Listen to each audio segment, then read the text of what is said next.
Before we get to today's Magic in the Room episode, I want to tell you about our new online learning opportunities. Now is a great time to explore new ideas, skills, and strategies to forward your personal purpose. Our online courses are designed to be self-paced and cover a wide variety of professional development topics. Check out all the courses at purposeandperformancegroup.com/online learning. Check the show notes for the link and enjoy today's episode of Magic in the Room. Magic is found in every room, where people connect over a shared purpose. In this weekly podcast, Luke, Hannah and Chris explore the role of purpose, courage, mindset and culture in every leader's quest for transformational performance. Hello and welcome to Magic in the Room. I'm Chris Province. And I'm Luke Freeman, and I am super excited today because we have a guest who has been incredibly formative in my life as a leader, Greg Robinson. Welcome, Greg. Well, thank you. So I'm going to introduce you first, and I'll say what I think is important about you, and then you can correct everything I say that Sounds you good. know is wrong, or pay me under the table, whichever you prefer. So Greg has done a lot of things in his career. I think you originally family therapist. Is that kind of, did you do a degree there? I did a degree. Did a degree, but didn't practice. Didn't practice. Did a lot of experiential and adventure education stuff. Did OD for S&P 500 company, maybe 100. Were they a 100 at that point? No, they were like 216. Okay, 216. For quite a while, was a director of OD in that organization, and came back out into experiential education and has done a lot of work in emerging leadership in university setting, in camp and retreat center setting, using leadership experiences to develop emerging leaders. And a couple things that have been really formative for me. Greg has a book called The Leadership Paradox, and it was, I don't know if it was your first one. It was my first one. So I hope this isn't like discouraging that that's the one I like the most. But reading that, and I must have been in college maybe when I read it. So it was probably the time in my life that was really formative. But this idea that the more I can differentiate myself as a leader and be aligned to who is Luke Freeman as a leader and what do I value, and intentional about showing up in that way, the more power it actually gives me. So all of the coercive ways that I think I was drawn to gain power and influence, because I genuinely wanted to serve people, but the way I knew how to serve people was a little coercive. Mm-hmm. And so starting this journey to differentiate myself, have what I needed internally, and then be able to counterintuitively that provide me influence and over other people as I defined myself, was incredibly important for setting me on the road that I've been on now for, I don't know, maybe that's been 20 years or so, I guess. Mm-hmm. Greg has other books, and you can mention those if you want, but just super appreciative of the way that Greg thinks about leadership, the way that he gets to the root of what it means to be a leader really quickly with folks. And also, for me, one of the things I pride myself on is facilitation ability. So I love to work with like an ELT in a room. I love to work with a group of managers. I love to work with, a group of folks working on a problem and be able to move them into meaningful conversation about difficult issues pretty quickly and in a safe environment. And I'll chalk a lot of my ability up to just things that I learned from Greg as a facilitator. So one of the best facilitators that I know. So that's my introduction. Did I hit most of the things we talked about beforehand? Okay. I'll have to go get some out of the bank. So. Okay. So I'm excited that you're here. I would love for you to maybe give your version, like just tell us, how'd you get where you are right now? And maybe what are some things that you're passionate about currently? I didn't even talk about what you do for work or anything. Yeah. So maybe you can hit that stuff. Yeah. Well, currently I'm an associate professor at John Brown University in Siloam Springs, Arkansas. I teach primarily in the outdoor leadership program, so I do teach a lot of leadership classes. I teach a little bit in the grad business school. So it's kind of full circle. So, I started out really early professional career working in religious institutions. And maybe that's where I developed a sense of interest in leadership, because I work for a lot of bad leaders. And I was like, I got to understand this. This can't be the only way to do things. So I left there, went to JBU back in the mid 90s, and I was there for a few years, and then went to work for the Williams Companies here in Tulsa. And I was an OD consultant for them, and did a lot of basic things, but really where I ended up, kind of my sweet spot inside the organization, were teams that were really broken. So a team that was struggling, they'd tried everything else, everybody else, then they'd come to me. And that required me to maybe think differently, because all the standard tricks and tips don't work. You got to really get into what the problem is. And I really enjoyed that work. I left there and ran my own business for 18 years, and did a number of things, a lot of adventure stuff like you talked about, but kept a consulting practice going. I've probably consulted with, I would say, almost every industry represented in Tulsa. I spent the last few years working with a lot of family-owned businesses. There's a huge difficulty and transition of leadership from generation to generation, so I did some of that. Spent some time as a program director for a leadership center up in northern Wisconsin called Honey Rock, and in 2016 I dropped everything else and went full-time back at JBU. So I've kind of rambled around, but the one thing that's kind of held true is, how do you help people learn from experience, and how do you help people think differently about what it means to have influence on people around them? So that's kind of where I've been. Yeah. So I got most of it right. You know what I forgot to say is that you were my youth pastor. That's right. I knew Luke when he was 11 years old. I've got stories. So, and probably wouldn't want to wish that on your worst enemy.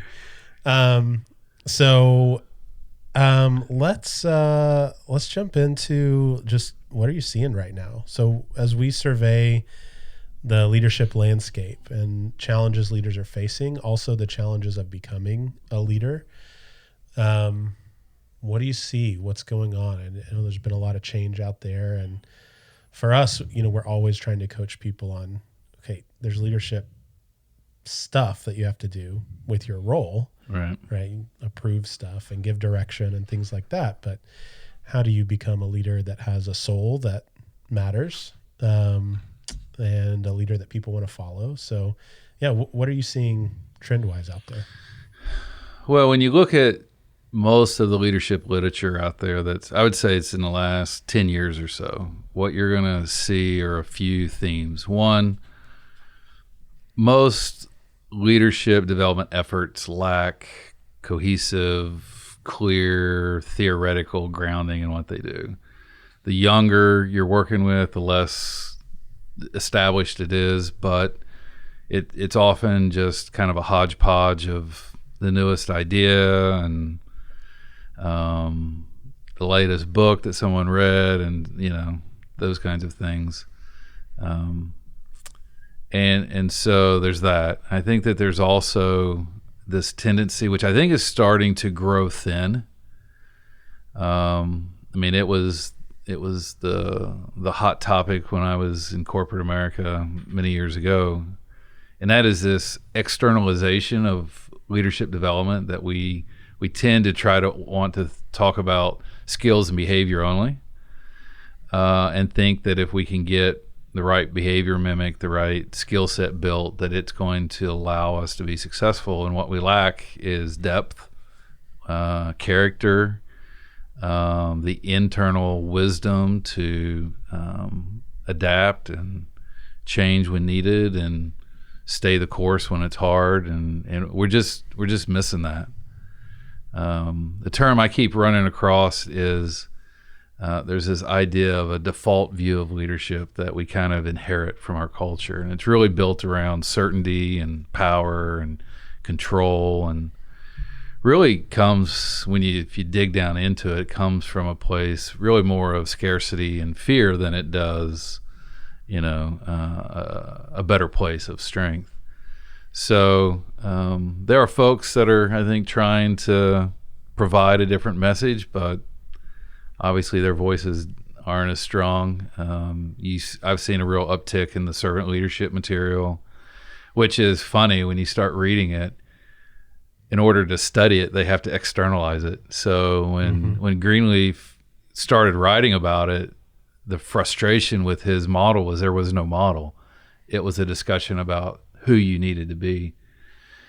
And now you're starting to see it externalized into competencies and all kinds of things, so you can write about it. And if we're not careful, we'll lose the essence of what that is. I'd say probably the other person that I've really kind of grabbed onto lately is a guy by the name of David Marquet. He wrote a book called Turn the Ship Around, and his take was, as a nuclear submarine captain in the Navy, he made it a point that he was never going to give another order.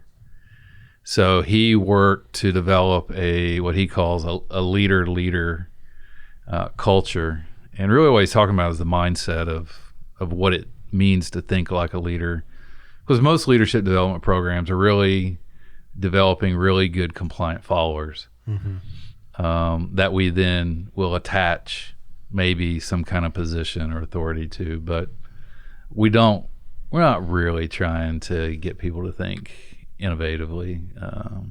That's a little too disruptive for most organizations. Yeah. So, I mean, why is that?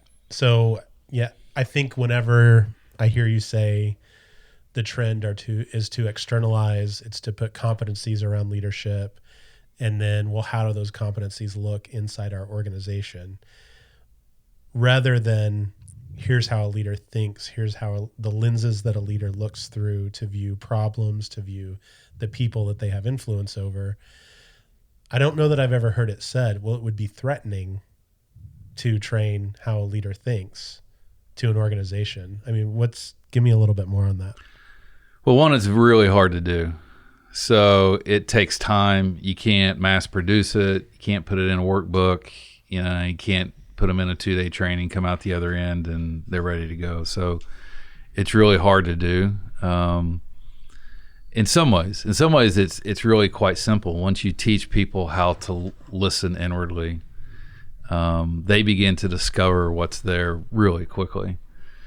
I think the other thing is, once you teach people to really grow up and be a leader, you can't control them anymore. So now if you're not willing to be a partner, you're going to really struggle, because they're not going to, I think, fall prey to some of the traditional things that help let organizations that really don't want to be different be different. So it takes a little courage. You have to be willing to, I think, receive people as a true partner in what you're doing.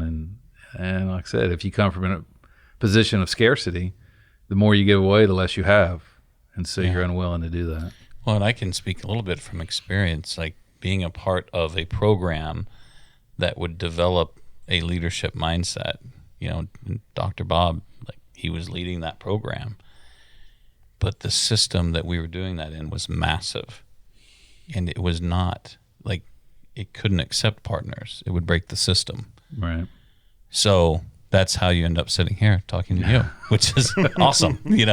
I love it. But yeah, I mean, that's the truth of what happens.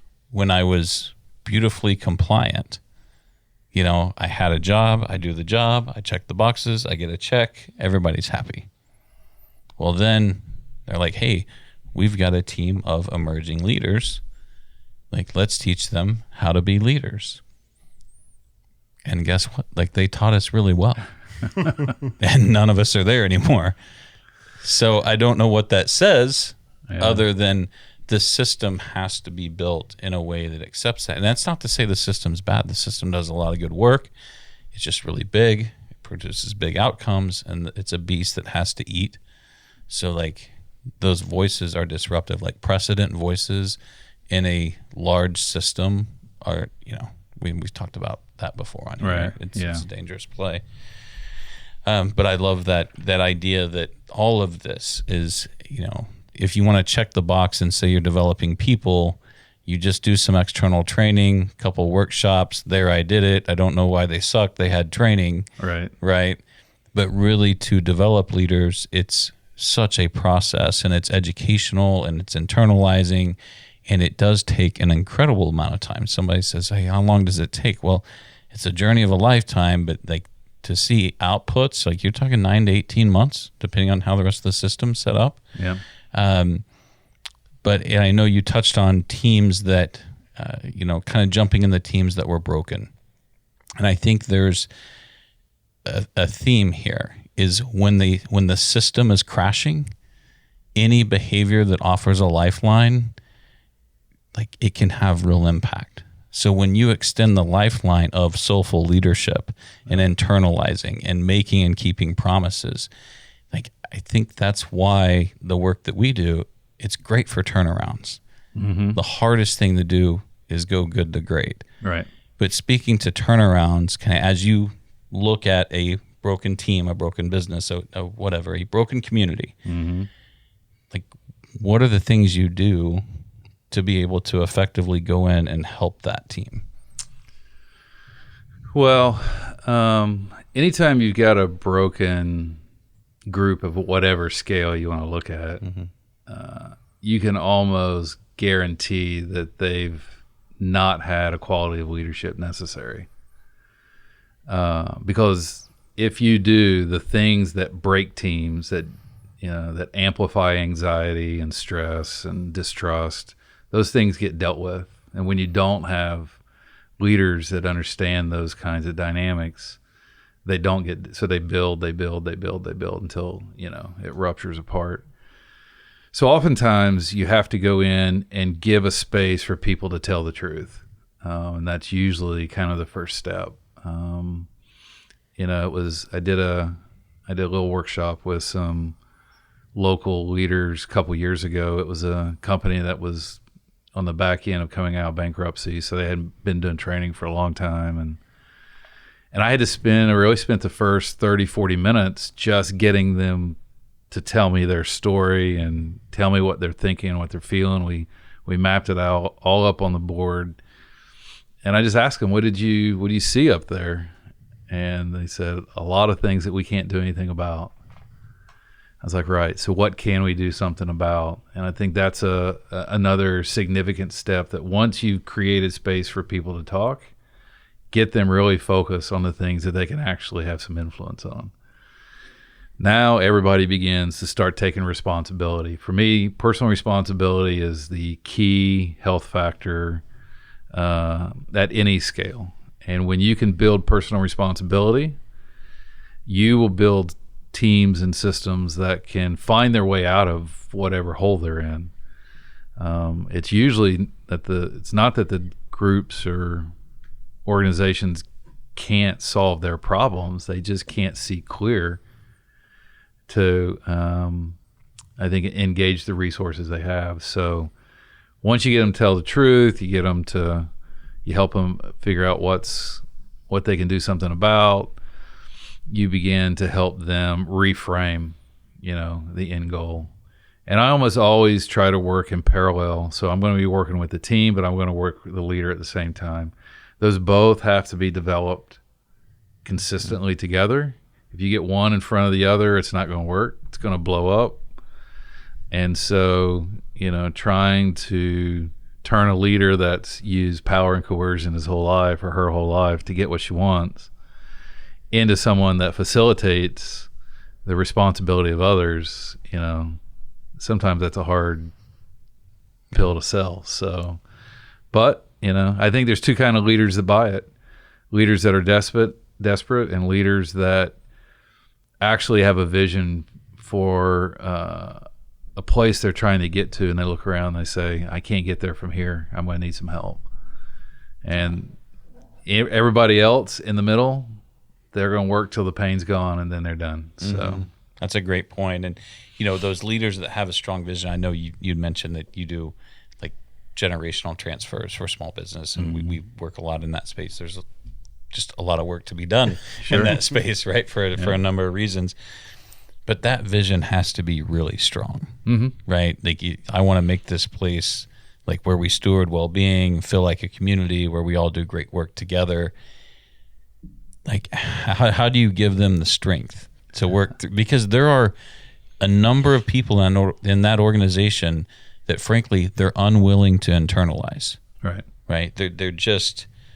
Their willingness to internalize what this business means to them, or what that senior leader intend, or how that should affect their role and what they do every day. They're just unwilling. Right. So how do you give leaders the strength to work through the unwilling? Well, I usually start by telling them, if you're trying to change a culture doesn't change till the first person leaves. Yeah. So shoot the hostage. So you have to believe enough in what you're trying to do that you're willing to let those who don't want to go along with you go. And I think one of the biggest mistakes organizations make is trying to hang on to people who are not motivated to become what they are trying to become. And so you end up with a lot of mismatched motives and intentions. And so, if you get a leader because the vision part is not just what do I want to become, it is a deeply held belief on how that's going to happen, how we should be, not just what we should be. And when a leader has that, then you got some hope that something good's going to happen. When they don't have it, they're just doing what you tell them to do. And as soon as you're gone, they're going to go back to what they've always done. So lots of echoes of that path goal theory in there. When we know where we're going and we also see the steps on how to get there, like that's hope. That's not just a wish. Right. So, man, my takeaway from that is, how can we be clear enough on the path that people can internalize it and buy into it as if it's their own path? Well, and the other kind of takeaway that I'm rolling with is, when we're doing those generational transitions and the next generation, whether it's second, third, fourth, whatever, says, it shouldn't be this hard. Why can't we just fill in the blank, right? Like they're right. It shouldn't be that hard. But the hardest conversations are with the people closest to them. It's this person that saved our life 10 years ago when they came in. Or it could be the person that, man, when we were flat broke and out of money, like this person bought into the company. Right. And, it's the folks that created the way we do things around here that are the reason why it's hard.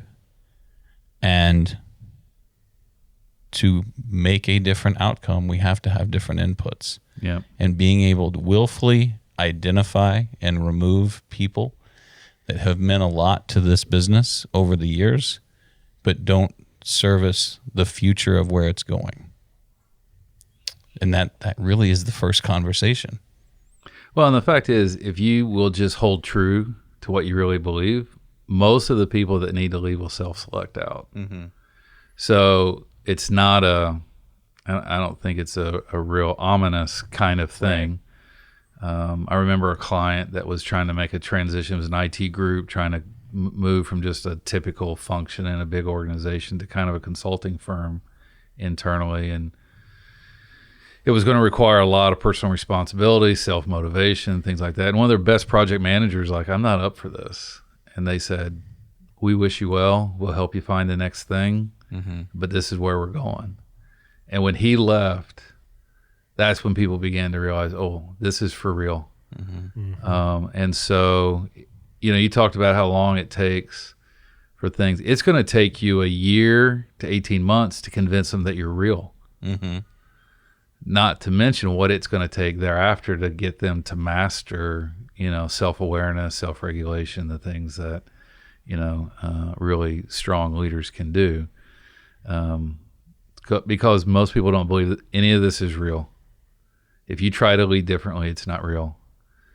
And it takes a long time to convince them that well, yeah, this is the way it's going to have to be, because we can't keep doing what we've always done. Yeah. What do you mean by it's not real? They believe that at some point the powers that be are going to take back all the stuff they've given away, all the power they've extended, all the influence they've given, the choices that they've made available. They think they're going to roll it back up when they need to. And so to get a taste of that and then have it snatched away from you is way more painful than to just stay cynical and never try. So, our systems have been perfectly engineered to give us exactly what we have. So they're doing what they're designed to do. I think we just have to wake up to the fact that it doesn't really work, not with what we have to do today. Mm-hmm. And that cynicism is as an educator in the space, that's it. You got to give a lot of hope to fight that cynicism, and you have to prove it. Yeah. Because their eyes are wide open. They're saying, you have to prove to me that the message of hope you're offering can be actioned. Right. And guess what? When the first guy walks out the door, or lady, there's a little bit of proof. And then when they start to see different ways we do performance management, different messages we're taking to market, different ways in communicating, but you have to build up all this evidence. And time can be a friend to an organization when we're working and innovating, and time can be an enemy if we just sit dormant. And what we have to understand when we're doing performance turnarounds is there's a function of touch points and time, and you have to build that story. Otherwise, teams can just look at you, dig their heels in, and they say, guess what, buddy? I was here before you got here, and I'm going to be here when you're long gone. Right. Right? Yeah, I think that, the hardest thing I've found to get leaders to really understand is they have to practice what they need long before they need it. Mm-hmm. And so they wait for a crisis and then think that they can develop it real quick. And I think that really breeds cynicism, because people like, this isn't the way we usually are. The best leaders look down the road, what am I going to need? And so they set in motion a variety of things that are going to prepare people to be ready when it comes.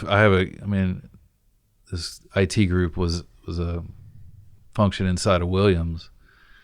And in the early 2000s, Williams had, a tough time in the wake of Enron. It wasn't really their doing, but they got sucked into that.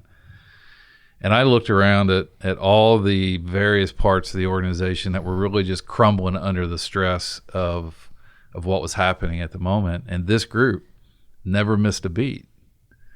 But they had been practicing for about 3 years, so that when the crisis came, they were ready. They didn't really have to do anything different. They were prepped.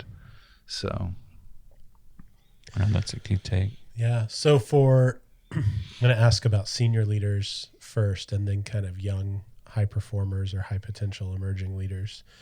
So for senior leaders right now, you kind of look at the landscape of what's going on. What do you think are the presenting challenges, or the things that they should be reflecting on?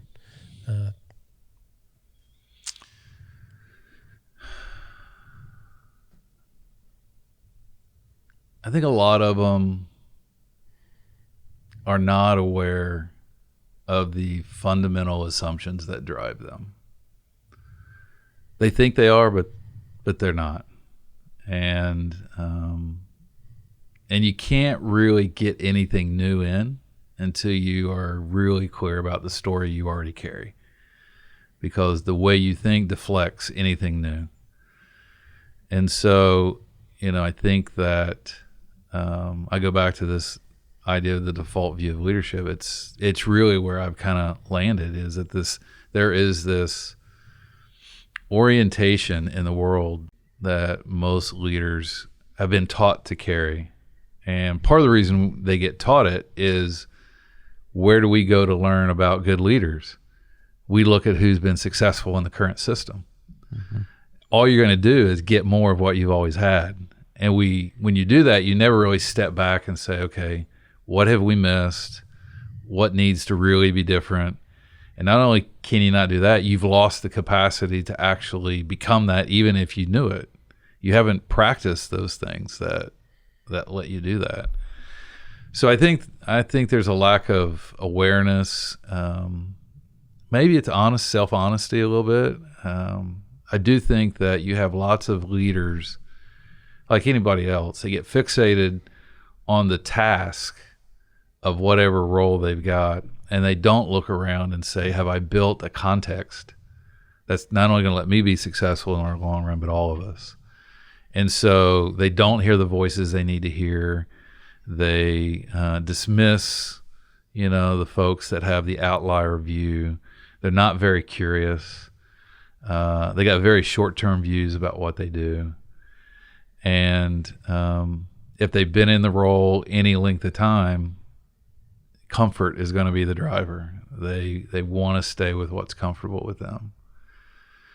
So that's, to me, those are the big issues. And none of those issues get fixed practicing some externalized skill or check sheet. Until you can learn to listen inwardly, you're never going to get to the root of that. Okay, so I'm listening to this, and I'm senior leader, and I hear, maybe I've created an echo chamber. Mm-hmm. My success has maybe created an echo chamber for me. I'm living in the hollow middle. Okay, absolutely. Yeah. Don't leave that out. Yeah, everything regresses to the mean, and I've regressed to the mean here. And I hear Greg saying, I need to listen inwardly. Like, what does that look like? Yeah. So what I usually try to teach people is, what we're trying to understand is something that we're never going to see directly. So it's the unconscious meaning-making set of assumptions and various mental processes that we carry that kind of run in the background that determine who we are. So what we have to do is we have to find some kind of tangible manifestation of that will let us then kind of work our way backwards to begin to understand what that is. So I point them towards two things, and both of them require us to become both committed and skilled at reflection. Mm-hmm. So I will point them towards, first of all, pay attention to what you do. You always do what you really believe. You may not do what you want to believe. You may not do what you say you believe, but you will always do what you really believe. And so if you will work backwards from that, and the question that usually I try to ask is this, of all the things I could have done, why did I do this now? Mm-hmm. What does that tell me about how I see things and what's really inside of me kind of driving who I am? And you can do the same thing with emotion. So feelings, a lot of people don't trust them, but feelings will always tell you what you really believe in that moment. They don't just come out of nowhere. And again, ask the same kind of question of all the things I could be feeling, why am I feeling this now? If you can do that on a consistent basis, you begin to surface the kind of core assumptions that are orienting your life. And now, once they're brought into awareness, now you can choose. Some of them you're going to hang on to because they're right, and some of them need to be revised, and some of them need to be forgotten. Mm-hmm. But what we don't tend to do, we do not have a culture that is naturally reflective. We're busy. We move on to the next thing. Every project I've ever seen in a project design has lessons learned at the end, and almost never do they get done. Only time they do it is when it's a catastrophic failure. Yeah. So we've got to learn from our success as much as we can learn from our failure. Mm-hmm. Most leaders are lucky. They're not really good because they get an outcome, but they don't know why they got it. Not really. They can't produce it on demand. They haven't mastered it. And that only comes with, looking backwards Yeah. And just, a quick story, and Chris, I don't know if you have any examples that would be willing to share, but to make this less mushy, because I hear people saying like, oh, just reflect and whatever. I have to. What are my assumptions? What are my beliefs? I mean, I'll just share how I've internalized that with a quick story. So, one of my leadership tendencies that's a weakness. So one of my weaknesses is that I tend to overcommit, and then I don't cut my losses early enough. I don't pivot and abandon a project quickly. And unless I do the reflection work required to understand that I have a belief that good leadership and good people who care about others don't ever give up, right? And they always say yes, right? Unless I can name that, it's going to be very, very difficult for me to keep moving on my journey to commit less, cut my losses quicker so I can have a better impact, a more efficient impact, help more people, all those things, right? So I'm in the middle of that journey right now, but it would have been very difficult for me to start that, and even progress to where I've gotten to if I wasn't able to name that that's a belief that I have. My mind tells me, and my body will even tell me with feelings that good leaders don't give up, right? And if I don't know that, like, how am I ever supposed to change the behavior? I could say, oh, I got to cut my losses quicker next time. But when that next situation comes, what I hear you saying is chances are I'm not going to cut my losses quickly if I haven't gone through the step of identifying that underlying assumption about what a good leader is. No, you're not likely to. Yeah. And I mean, that is the case. What is the truth of the story? Like our previous behavior is the best predictor of what we're going to do in the future. But that's the beautiful thing about like taking time to reflect is to say, is the story I'm writing, like the truth of this story, is it what I want? Because if I can formulate that narrative, then I can know exactly where I'm going without intervention. Now, what do I need to look differently? If I need to re-rack, create a different trajectory, then I know some input has to change. But I've got to create space to do that. And, I think about the practicality, Luke. It's what space are we creating to have that conversation, whether it's with myself as an individual leader or with the team that I lead. What is that intentional, inclusive communications model for me or me and the people that I lead or have community with? And then the other piece of this is being soulful and like really trying to align what I believe with how I behave. Mm. It's that question of how do people leave my presence? And Greg, I really love, if I was to boil, your previous writing, it's how do they leave their presence, and do they know who they are? Can they perform more simply or with less suffering? And do they know where we're going or where they're going with like a sense of love and grace in their heart? Right. But how do people leave my presence? And only when I take the time to know how am I behaving versus how am I believing, only then can I focus on how people leave my presence. Right. And to me, that's kind of this idea of being a soulful leader. It's high intentionality, it's high internalization, and being willing to leave that hollow middle, get on an edge and say, this is what I believe, and attract people to that belief. Right. Yeah, I mean, I'm going to borrow something from Dallas Willard, who was a great 20th century spiritual writer, but he was a philosopher at USC. And what he talks about is we spend too much time trying to memorize the behaviors that we're supposed to do rather than become the kind of people that do those behaviors naturally. Mm-hmm. That's the difference in what we're talking about. There are lots of leaders with lots of books, lots of checklists, lots of things they're supposed to try to remember to do, and they don't do it when they find themselves in situations where they're tired, scared, stressed, anxious.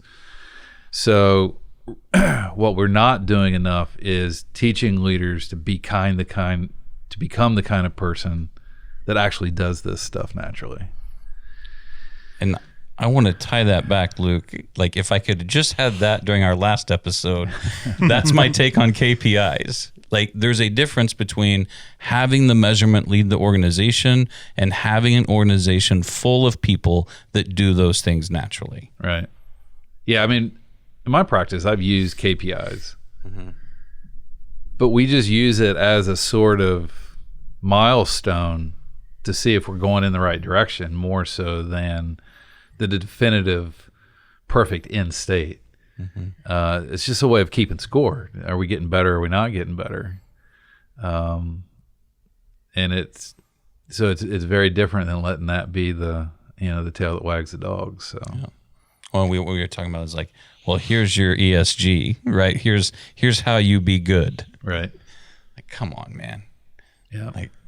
Yeah. So, yeah, let's take that tangent, because I mean, here's my hot take is that if you're using diversity inclusion scoring or environmental social governance scoring, ESG, to build activity around as an organization, you're essentially outsourcing your morality and outsourcing your own agency to do what you believe to be true. You're in effect saying, I don't have beliefs about what good behavior is, so let me outsource. You tell me what is being a responsible organization. So, I mean, I feel like that has some connection to what we're discussing. I mean, yeah, I mean, it can happen at the institutional or organizational level as well as the individual level. I mean, organizations have shared assumptions that drive what they do. They're not very much aware of them, but they've got them. So, yeah, and I agree. The best leaders know when to ask for help, but they're not asking for help to tell them what to believe. They're asking for help on, how do I live this better? How do I teach it better? How do I create a context that reflects this better? They're not asking for the vision that's necessary to kind of orient them in the world. They've got that. Yeah. And that kind of spins into my next question, which is about, how does belief play into creating our identity as leaders, and kind of looking at a more longitudinal journey, that experience of becoming. Yeah. Well, if you read much of the literature on identity formation and leadership, you begin to see that there are some studies that suggest that it is a progressive process. That oftentimes, the model that's used most often, you start as a kid, you don't even know that there are leaders. You're just completely unaware. And then you begin to maybe become aware of some of that. But really the first inkling of being a leader is when you find out that you can contribute to a group of peers and provide something that's valued. And oftentimes that takes an invitation into that from either an older peer or an adult. We don't have enough of that in organizations. We tend to reward people that are loud and boisterous or have figured out how to make the system work, but we don't really look beyond that. And I think good leaders look down and they find somebody that has the right sensibility and says, if I put some time in there's something's going to happen there. And so they'll invite it in. Most of the time, you'll at some point move from being a contributor to taking a formal leadership position. Now, the big barrier I'm starting to see, I see this a lot with emerging leaders, college students, is the thing that is in the way from becoming an intentional leader from a contributor is this fear of belonging. And so there is this inclusion that they fear if they step out, if they're wrong, if they don't do something exactly right, they're going to get excluded from the group. So they check out and, they just avoid responsibility altogether. So is that losing my identity in good standing as a member of this group Yeah. because I've stepped into a leadership role and I'm going to have unpopular opinions, decisions. I'm going to make a mistake, or people are going to think I'm the. I think bomb. some of that's there. Yeah. Yeah. I think some of that's there. Some of it is just, I'm just afraid of being wrong. Yeah. And if I'm wrong, people won't listen to me anymore. Hmm. So at some point we tend to step into some kind of formalized role. And that's really where the battle with what I'm calling the default view of leadership really kicks in.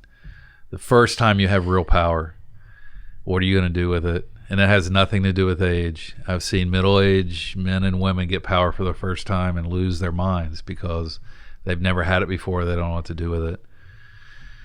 At some point, if you keep at this thing we're talking about, you will move beyond leadership as position, and you'll understand leadership as a collaborative, collective process. And you will be able to separate leadership from position. I don't think we do that very well in our organizations. And so we confuse leadership with authority, leadership with institutional power, institutional responsibility. And if we're really going to make a difference on leadership identity, we got to separate leadership from position. Mm-hmm. Leaders are leaders, and sometimes they have positions. Mm-hmm. And if we do that, then we can make space for all kinds of voices to rise up in the room, and those are going to make us come in contact with things about ourselves that we're not necessarily aware of. Diversity is very much a part of this. We tend to externalize that. When we look around, we're gonna get a group of people that don't look like each other, but they all think alike. There's no diversity in that room. Mm-hmm. And it's only when you're willing to have people that see through a different set of lenses bump into you that you've got a real shot at even becoming aware of the lenses you carry yourself. Yeah. So Yeah. that's what the research is pointing towards in terms of at least one way of thinking about how you progress. Mm-hmm. And it's not about being picked, and you can't get it in a 3-day workshop. You're going to have to live yourself into a particular mindset, I think. Yeah, and that, mindset is massive. And to bring some practicality to that, leaders are everywhere, but I believe it's the responsibility of the titled leader to find the non-titled ones. And those bring incredible value to the organization. I'll use a practical example. A leader of a 200-person organization that, as they do performance management, takes the approach of everyone here is succeeding to something, whether that's future customer or senior leader. At this point, because they're a member of this organization, they're entitled to a conversation about where they've been and where they're going. And me as the senior leader, I want to have that conversation. I don't care if it's 5 minutes, if it's 10 minutes, if it's 15, whatever. Like, at least I get to know who's in the organization. And maybe in that organization, you find someone with a master's of education in your accounting department. And maybe you find someone with a master's in math in your steakhouse working as a server. And now I can champion and leverage those people because I understand where they've been, how they arrived in the role that they're in today, and where they want to go, and better leverage that talent because they're leaders in the roles they are in today, and they have backgrounds and experience that can help the organization in different ways. But I have to create the space. Right. I have to create the space and have the mindset that everyone here is extending the value of their labor to us, and they have a value that is requisite of someone that deserves stewardship. Right. And that's a practical way. The other thing is, how do we do all hands?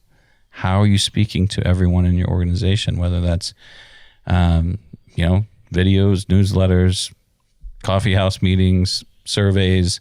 How are you doing that? How intentional, how inclusive, how many touch points can we get to have the conversations so a titled leader can identify and deploy non-titled leaders?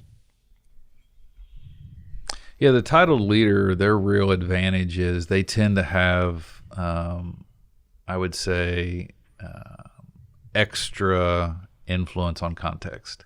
They tend to control resources. They control priorities in a lot of cases. So they really can shape or undo whatever it is that you're trying to help leaders learn. And so I think they have to really understand that presence and context is really their most valued tools. Mm-hmm. And if they can do that, they will make space. I mean, if you look at in the kind of the mid 90s, there was a whole series of like major corporate turnarounds, cultural revolutions that happened. And whether it was Sears or it was Shell Oil or any of those that were kind of the big ticket items at the time, the thing that was true about all of them is they found a way to shrink the distance between the bottom and the top. And when you do that, now you're making space, and you're inviting people in to step in and be seen. Mm-hmm.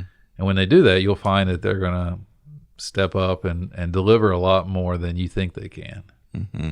So, and I think it also allows for just something practical to share here is for senior leaders to work across teams instead of cascading the organization.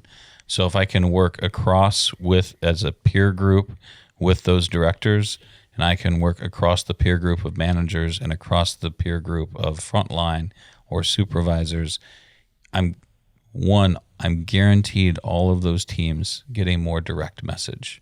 Right. And cascading, put simply, like, it doesn't work. Right.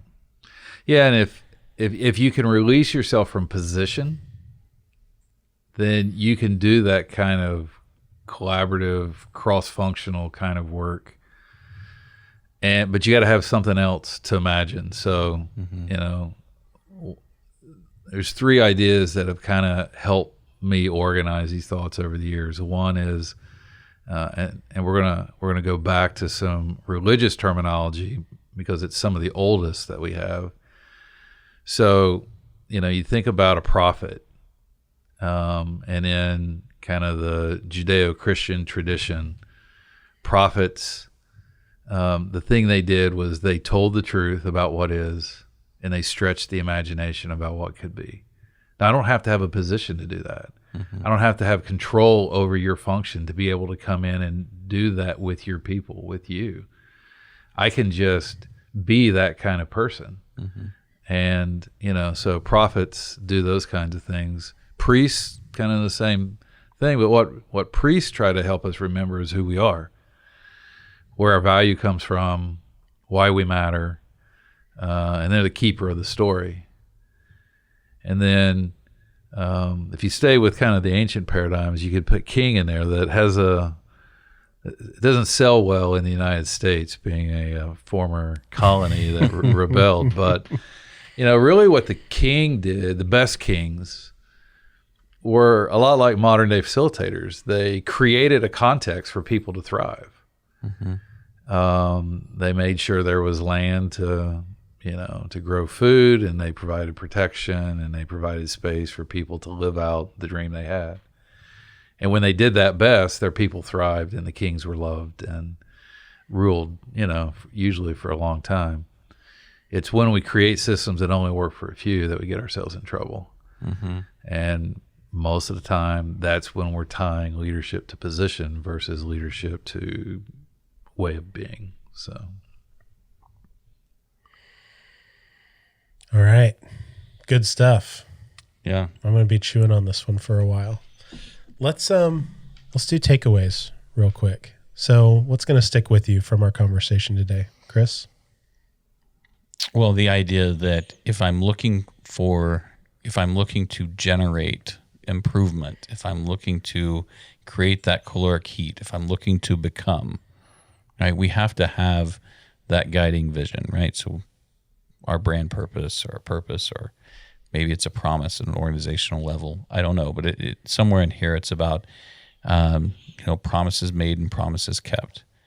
And we have to operate in those functions, as the prophet, priest, and facilitator, to really generate the heat necessary to move forward.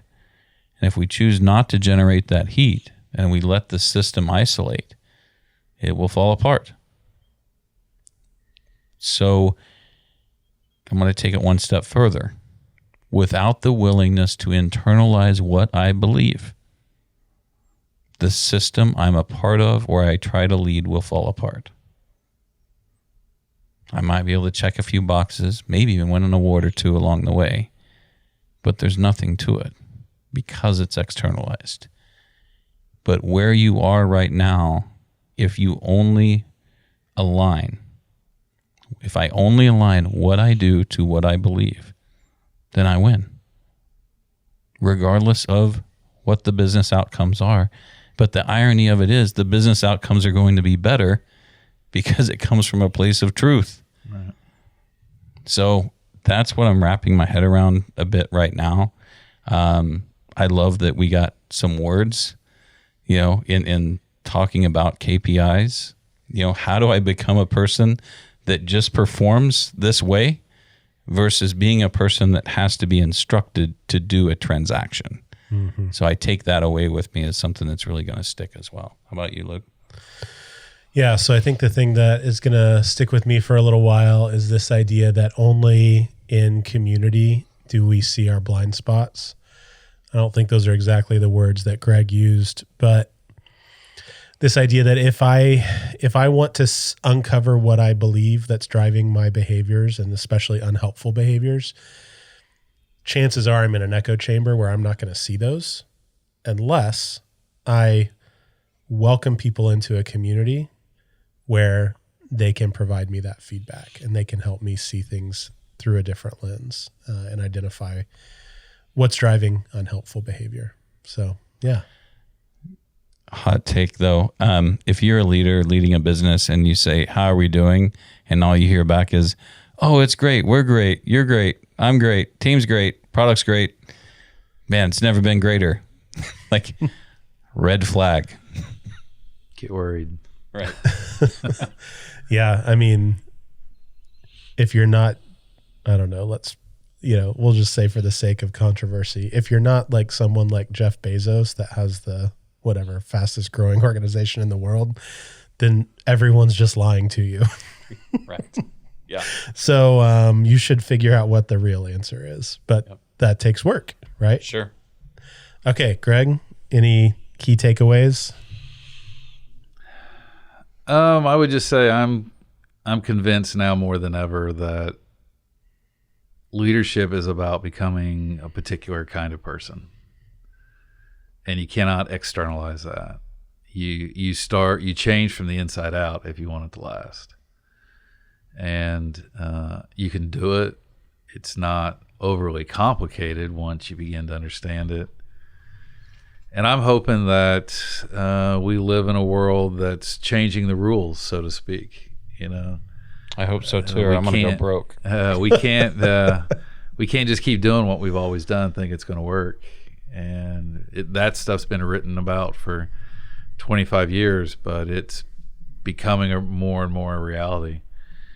And, sometimes the disruptions that are thrust upon us are there for a reason. And I hope we take advantage of that in our time. So. Yeah. Okay. So how do people find your work? How do they connect with you? They can find all my books on Amazon. So I've written 5 now. I've got a new one coming out in December. It'll be on Amazon as well, called Leaders Yet Discovered: Experiential Development for Emerging Leaders. So if you work with high school, college, young adult, you want some thoughts about how to think through how to do that, it's not really a book that tells you how to do it. It just frames up some questions you need to be asking yourself so you can figure it out. That should come out sometime around the first of the year. I don't have a website. I'm old school. So probably the most technical thing I've got is an email address. So you can email me at grobinson@jbu.edu. And I'm always interested in a curious conversation. So. I mean, I guess you can always just put your cell phone number out there. I could. Yeah, but you shouldn't. Awesome. Well, thank you, Greg. Super appreciate it. We could talk for another 2 hours, I'm pretty convinced, but we're going to cut this thing off for time. As always, if you want to connect with me or Chris or the other folks at Purpose and Performance Group, you can go to the website. You can connect with us on social. A lot of the things that we talked about today, I feel like are really connected with coaching. They're really like emerged through meaningful conversation. If you're that leader that's not getting feedback about your blind spots, if you're someone who is listening is like, well, I probably have some beliefs that are driving a lot of what I do, but I don't really know even how to reflect and identify those. Yeah, happy to talk with you. I mean, that's why we get out of bed every day, is to help people grow and make this world a little bit better place for everyone in it. So reach out. And thanks so much for listening today. Excited about the other episodes we have coming out throughout the rest of the season. So we will talk with you soon. Thank you.